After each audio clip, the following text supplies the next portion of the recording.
Marcus, are you watching the news?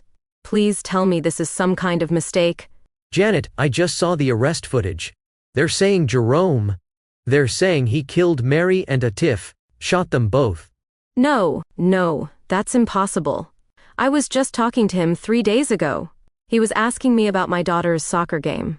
He seemed perfectly normal. Janet, they found him at the Mexican border with fake papers.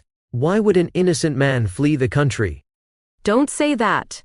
Don't you dare say that. He loved Mary. I saw them holding hands at church. Then why is she dead, Janet? Why is that 15-year-old boy dead? And why was little Malik alone in that house for 2 whole days with their bodies? What do you mean, alone with their bodies? The police said. They said when they found them, Malik had been in that house for 2 days. 2 days, Janet. 8 years old, and he was living with his dead mother and brother while Jerome was running to Mexico. Oh my God. That baby. That poor baby. How could Jerome leave him like that? Because he's not the man we thought he was. He's a cold-blooded killer who executed a woman and her teenage son, then abandoned an 8-year-old to deal with the nightmare. How do you kill a mother in front of her child and then just leave? How do you walk away from an 8-year-old and let him find the bodies? I don't know, Janet. I don't know how anyone becomes that evil and hides it so well for so long. The conversation you just heard between Janet and Marcus could have been happening in living rooms and front porches throughout the Flowery Branch community in March 2021. Neighbors, friends, and family members struggling to reconcile the William Jerome Adams. They thought they knew with the cold-blooded killer who had been living among them. But their shock and disbelief were nothing compared to what 8-year-old Malik Lindsay experienced on March 26, 2021, when police officers arrived at his family's home and discovered a scene that would haunt investigators for years to come. This is the story of how domestic violence escalated to double murder, how a trusted boyfriend became a killer, and how one child survived 2 days of unimaginable horror that no 8-year-old should ever have to endure. Mary Lindsay was 39 years old and had spent most of her adult life doing what single mothers do best, surviving against the odds while trying to give her children a better life than she'd had. Born and raised in Georgia, Mary had faced her share of struggles. She'd been in and out of relationships, worked multiple jobs to keep food on the table, and fought every day to provide stability for her 2 sons in an unstable world. Her oldest son, Atif Muhammad Jr., was 15 and everything a mother could hope for in a teenager.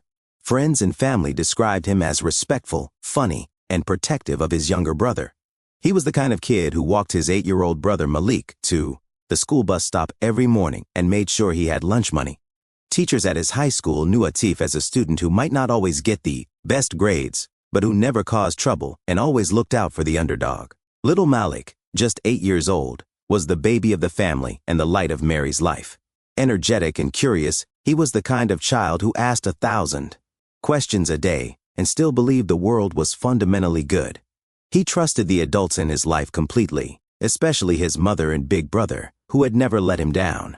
The Lindsay family lived in a modest home in Flowery Branch, a small city in Hall County, Georgia, about 50 miles northeast of Atlanta. It was the kind of community where neighbors knew each other's names, where children played in the streets, until the streetlights came on, and where people still believed that good things happen to good people. Into this world walked William Jerome Adams. 29-year-old William Jerome Adams seemed, by all accounts, like exactly what Mary Lindsay needed in her life. He was charming, helpful, and appeared to genuinely care about Mary and her children. Neighbors watched him play basketball with the local kids, help elderly residents with their groceries, and treat Mary with what seemed like genuine affection. Adams had moved into Mary's home sometime in 2020, becoming a live-in boyfriend and father figure to her 2 sons.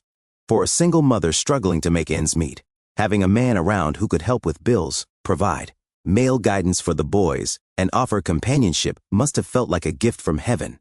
But as investigators would later discover, William Jerome Adams was carrying secrets that Mary Lindsay never could have imagined. Behind the helpful neighbor facade was a man with a history of violence, a hair-trigger, temper, and a growing resentment toward the family he was supposed to be protecting. What exactly triggered the events of March 24, 2021 may never be fully known. Domestic violence often escalates in ways that are invisible to outsiders. hidden behind closed doors and masked by public displays of normalcy. But what we do know is that sometime on that Wednesday evening, something went catastrophically wrong in the Lindsay household. The murders occurred on March 24, 2021, but the bodies of Mary Lindsay and Atif Muhammad Jr. wouldn't be discovered for 2 more days. For 48 hours, 8-year-old Malik Lindsay lived in that house with his dead mother and brother, somehow managing to survive in a nightmare that would challenge even the most experienced investigators' understanding of human resilience. Investigators found shell casings at the scene and concluded that Lindsay and Atif were killed 2 days earlier, on March 24th. The forensic evidence painted a picture of deliberate, calculated violence. This wasn't a crime of passion or a moment of temporary insanity. Someone had made the conscious decision to end 2 lives and then leave a child alone with the aftermath. The scene that greeted responding officers on March 26th was one that would stay with them for the rest of their careers. The murders happened in their home, where Adams left Lindsay's 8-year-old son alone for 2 days. Imagine, if you can, being 8 years old and trying to understand why your mother won't wake up, why your big brother won't respond to your voice, why the house has become so terrifyingly quiet. Details about exactly how Malik survived those 2 days remain deliberately vague in public records, likely to protect the child's privacy and psychological well-being. But the very fact that he survived it all, that he managed to find food, avoid panic, and somehow maintain hope that help would come, speaks to either incredible inner strength or the kind of dissociative coping mechanism that children develop when reality becomes too horrible to process. While 8-year-old Malik Lindsay was living through his private hell, Jerome Adams was already implementing what appeared to be a carefully planned escape route. Adams was arrested the following day in Laredo, Texas, after he tried to cross the border into Mexico under a different name and without a passport. This detail is crucial because it demonstrates premeditation and consciousness of guilt. Adams didn't panic and run aimlessly. He didn't turn himself in overcome by remorse. Instead, he had the presence of mind to attempt an international border crossing using false identification, suggesting that he had either planned this escape route in advance or was thinking clearly enough, after committing double murder, to formulate a sophisticated plan. The fact that he was caught at the Mexican border also raises troubling questions about his intentions. Was he planning to disappear permanently into Mexico? Did he have connections there that would have helped him establish a new identity? How long had he been planning this escape route? And what does that say about the premeditation involved in the murders? Police believe the 24-year-old man was in a relationship with the woman, identified as Mary Lindsay. The news reports from the time of his arrest show that even investigators were initially struggling to understand how a man in a relationship with Mary could have committed such a brutal act against her and her child. The investigation into the murders of Mary Lindsay and Atif Muhammad Jr. revealed a crime scene that spoke to both the brutality of the act and the cold calculation of the perpetrator. Police said the 2 victims suffered from gunshot wounds, but the forensic evidence suggested something more sinister than a simple shooting. 3 shell casings were found at the scene, a detail that becomes more significant when you consider that both victims were shot and killed. This suggests either multiple shots fired at each victim or shots fired in different locations within the home. Each additional shot represents another conscious decision to take a life. Another moment when Adams could have stopped but chose to continue. The fact that Adams left the scene and allowed an 8-year-old child to remain alone with the bodies for 2 days adds another layer of cruelty to an already unimaginable crime. Even if we accept that he was panicking after committing murder, what kind of person leaves a child he had been helping to raise, in such horrific circumstances? Investigators had to piece together not just the timeline of the murders, but also the 48-hour period that followed. How did Malik survive? What did he eat? How did he cope with the smell, the silence, the growing realization that something was terribly wrong? These are questions that investigators likely know the answers to, but have kept private to protect the surviving child. The arrest of Jerome Adams in Laredo, Texas marked the beginning of a legal process that would take 4 years to complete. Extradited back to Georgia to face charges, Adams initially remained silent about his motivations for the crime. But as the evidence mounted against him, the picture that emerged was of a man whose public persona had been carefully constructed to hide a capacity for extreme violence. Jerome Adams, 29, was found guilty of 2 counts of felony murder and 2 counts of aggravated assault in August 2025. The felony murder charges are significant because they indicate that the prosecution believed Adams committed These murders, while engaged in another felony, possibly kidnapping, armed robbery, or aggravated assault. The trial itself, while public, appears to have been handled with sensitivity to the surviving child's trauma. Court records suggest that prosecutors built their case primarily on forensic evidence and the circumstances of Adams' arrest, rather than forcing young Malik to testify about his ordeal. What emerges from the court proceedings is a portrait of domestic violence that escalated to its most deadly conclusion. While the specific trigger for the murders may never be fully understood, the pattern is familiar to anyone who works with domestic violence cases, a controlling relationship that becomes increasingly violent when the perpetrator feels his control slipping away. The community impact of the Lindsay Muhammad murders extended far beyond the immediate family. Flowery Branch is the kind of small community where everyone knows everyone, where a double murder is front page, news for weeks, and where residents suddenly find themselves questioning their ability to judge character. Neighbors who had welcomed Adams into their community, who had watched him interact with children, who had trusted him around their own families, were forced to confront the reality that they had been completely deceived. The helpful, charming man they thought they knew had been capable of executing a woman and teenager in cold blood, then abandoning an 8-year-old child to discover the bodies. This kind of betrayal of community trust has lasting effects that extend far beyond the immediate crime. Parents become more suspicious of neighbors, more protective of their children, more aware that evil can hide behind a friendly smile. The social fabric of the community, the trust that allows neighbors to help neighbors, the assumption that people are generally good, becomes frayed.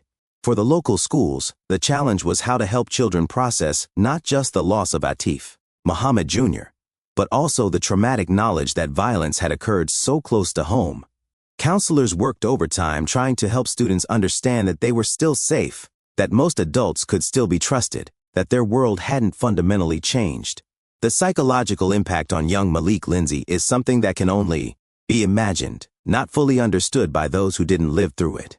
Child psychologists who work with trauma victims describe the kind of dissociation and survival mechanisms that children develop when confronted with experiences beyond their developmental capacity to process. For 2 days, this 8-year-old boy lived in a house where his primary sources of safety and love, his mother and older brother, had been violently taken from him. He had to find ways to feed himself, comfort himself, and maintain hope that somehow someone would come to help him. The fact that he survived physically is remarkable. The fact that he survived psychologically is testament to either incredible inner strength or protective dissociative mechanisms that may have lasting effects. Mental health professionals who work with children who have witnessed extreme violence often talk about the long-term effects: difficulty trusting adults, hypervigilance about safety, developmental delays, and post-traumatic stress that can manifest in unexpected ways years later. For Malik, the challenge will be learning to trust again, learning that the world can be safe, learning that not all adults will abandon him when he needs them most. The broader family and community support system became crucial for Malik's survival and recovery. Adams was sentenced to 2 life terms without the possibility of parole in August 2025, bringing a legal conclusion to a case that had haunted the community for over 4 years. But for those who knew and loved Mary Lindsay and Atif Muhammad Jr., the sentencing represents not closure but simply the end of one phase of grief. District Attorney Patsy Austin Gatson said, "The verdict and sentence are fitting for a defendant who violently took the life of a mother and son and stole from them." The prosecutor's use of the word stole is particularly poignant. Adams didn't just end 2 lives, he stole Mary's future, Atif's potential, Malik's childhood innocence, and the community's sense of safety. The life sentences without parole mean that William Jerome Adams will never again be free to harm another family. But they also mean that taxpayers will fund his care and feeding for the rest of his natural life. A grim reminder that some crimes create costs that extend far beyond the immediate victims. For Malik Lindsay, now 12 years old, the sentencing represents a kind of justice, but it cannot restore his mother's hugs or his brother's protection. It cannot give him back his childhood or erase the memories of those 2 days alone with death. The question that haunts everyone connected to this case is the same question that haunts all domestic violence murders. How do we recognize the warning signs before it's too late? William Jerome Adams had been living with Mary Lindsay and her children for months, integrated into their daily lives, trusted by the community. Yet somehow, no one saw this coming. Domestic violence experts explain that this is tragically common.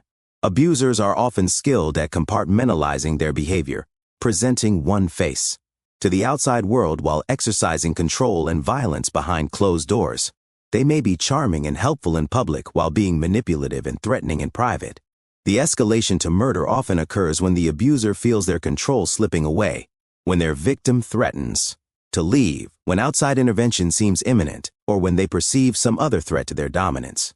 In Mary Lindsay's case, we may never know what specific event triggered Adams' decision to kill, but the pattern is consistent with other domestic violence murders. The tragedy is compounded by the reality that Mary Lindsay was doing what society tells single mothers to do, trying to find a stable partner who could help provide for her children and offer them a male role model.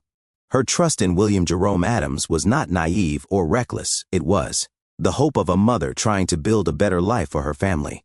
As we reflect on the murders of Mary Lindsay and Atif Muhammad Jr., it's important to remember them not as victims, defined by their deaths, but as people who lived full lives before they encountered William Jerome Adams. Mary was a mother who worked hard to provide for her children, who loved them fiercely, and who trusted too completely. Atif was a teenager with dreams and plans, who looked out for his little brother and respected his mother. Their deaths represent not just individual tragedies, but a broader failure of our systems to identify and intervene in domestic violence before it escalates to murder. Every year, hundreds of women and children die at the hands of intimate partners who seem trustworthy to their communities. Every year, neighbors express shock that the helpful, charming man next door was capable of such violence. The challenge for communities like Flowery Branch is learning from tragedies like this one without becoming paralyzed by suspicion and fear. It's about finding the balance between trusting our neighbors and protecting our families, between welcoming newcomers and remaining vigilant about signs of danger. For those who work in domestic violence prevention, the Lindsay Muhammad murders serve as a reminder that the most dangerous time for victims is often when they're trying to build what looks like a stable life. The presence of children in the home doesn't deter abusers. It often makes them more possessive and controlling. Today, nearly 4 years after the murders and several months after William Jerome Adams was sentenced to life in prison, the Flowery Branch community continues to grapple with the aftermath of the crime. The house where Mary Lindsay and Atif Muhammad Jr. died stands as a reminder of how quickly a safe haven can become a crime scene, how completely we can misjudge the people we invite into our lives. Young Malik Lindsay, now approaching his teenage years, faces the challenge of growing up without his mother's guidance and his brother's protection. The family members and community supporters who have stepped in to help raise him carry the weight of trying to provide stability and love while helping him process an unimaginable trauma. The ripple effects of domestic violence murder extend far beyond the immediate victims. Malik will grow up knowing that the man his mother trusted enough to live with murdered her and his brother. He will have to navigate adolescence and young adulthood with that knowledge, learning to trust again despite having every reason to be suspicious of the adults in his life. Mental health professionals working with Malik and other children affected by domestic violence murder emphasize that healing is possible, but it's a lifelong process. The goal isn't to help children get over their trauma, but to help them learn to carry it without being destroyed by it. The broader lessons of the Mary Lindsay case extend to every community where domestic violence occurs, which is to say, every community in America. The statistics are staggering. Approximately 1,500 women are murdered by intimate partners each year in the United States, and children are present during 40% of domestic violence incidents. What makes the Lindsay case particularly heartbreaking is the presence of children and the betrayal of trust involved. Adams wasn't a stranger who broke into the home. He was a man Mary had welcomed into her family, a man who had been living with and helping to raise her children. The violation of that trust adds another layer of trauma that extends beyond the immediate family to everyone who trusted Adams. For domestic violence advocates, cases like this one underscore the importance of education about warning signs and the need for better support systems for victims trying to leave abusive relationships. But they also highlight the limitations of our current systems. Mary Lindsay wasn't a woman who had sought help from domestic violence services, wasn't someone who had identified herself as being in an abusive relationship. The challenge is reaching victims who don't recognize the danger they're in, who believe their partners are fundamentally good people with anger problems, who think love can overcome violence. Mary Lindsay may have died still believing that Adams loved her and her children. As our story draws to a close, it's worth remembering that domestic violence murder is entirely preventable. Every death represents a failure, not necessarily of the victim, but of our collective systems and awareness. William Jerome Adams chose to commit murder, but that choice was the culmination of a pattern of behavior that likely included earlier warning signs that were missed or ignored. The challenge for communities is creating environments where potential victims feel safe reporting abuse, where neighbors feel empowered to intervene when they see concerning behavior, and where children like Malik have multiple trusted adults they can turn to when home becomes unsafe. For law enforcement, cases like the Lindsay murders highlight the importance of taking domestic violence calls seriously, even when they seem minor. The officer responding to a domestic dispute today might be preventing a murder tomorrow. The neighbor who calls in a noise complaint might be saving a life. For friends and family members of people in potentially abusive relationships, the lesson is that love and support must be offered without judgment. Victims need to know they have options, that they won't be blamed for their situation, and that help is available when they're ready to accept it. The courtroom where William Jerome Adams was sentenced to life in prison has seen hundreds of cases over the years: robberies, assaults, drug crimes, and murders.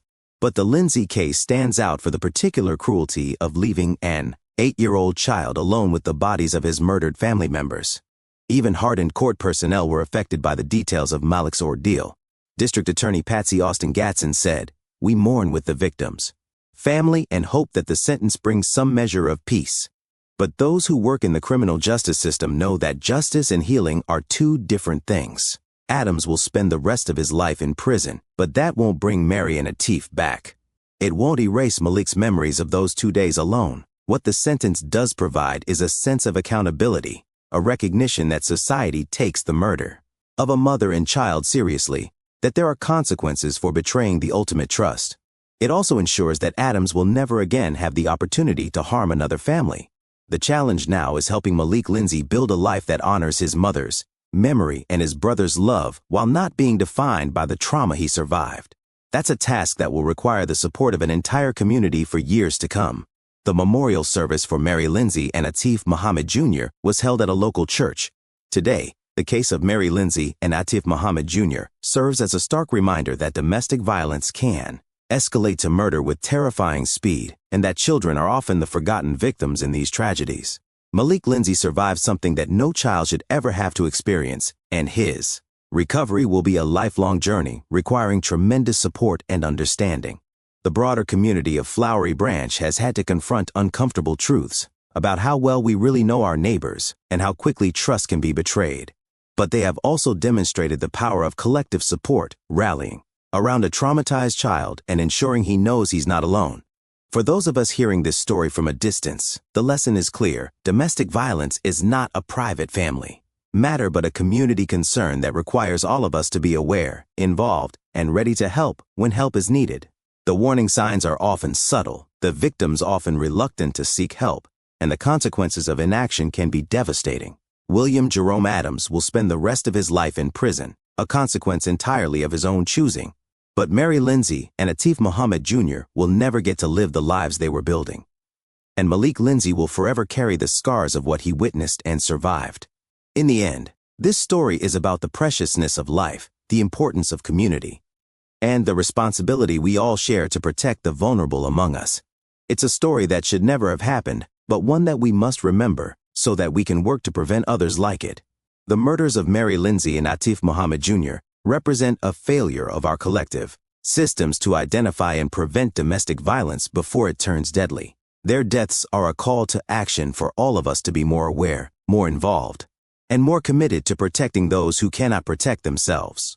William Jerome Adams remains incarcerated in the Georgia Department of Corrections, serving 2 consecutive life sentences without the possibility of parole. Malik Lindsay continues to live with family members who are committed to providing him with love, stability, and the support he needs to heal from his trauma. The Mary Lindsay Memorial Fund has been established to support domestic violence prevention programs and to help children who have lost parents to domestic violence. If you or someone you know is experiencing domestic violence, help is available through the National Domestic Violence Hotline. If this story touched you, stay with us. Thank you for watching. If this case intrigued you, hit the subscribe button for more true crime fictional stories.